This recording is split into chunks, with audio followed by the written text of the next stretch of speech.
Hello guys, welcome back to the channel. In this today's tutorial, I'm going to show you how you can apply neon outline effect to your video in CapCut mobile application. Okay, let's get into it guys. Here I have created a project in my CapCut mobile application and I'm going to apply neon outline effect to this video. If we want to do that, first thing first, we need to go to the effect menu, and in this effect menu, we can select body effect.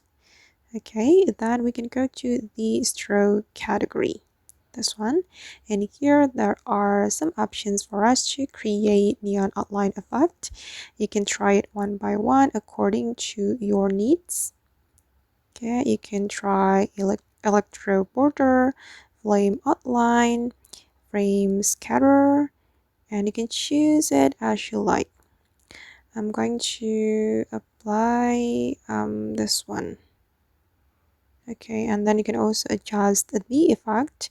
You can adjust the speed like this. Okay, and you can make the effect align with your video. Just drag the effect to make it align with your video like this. Okay, and this is the final result guys. Alright guys, and that's all the way to apply neon outline effect to our video in CapCut Mobile.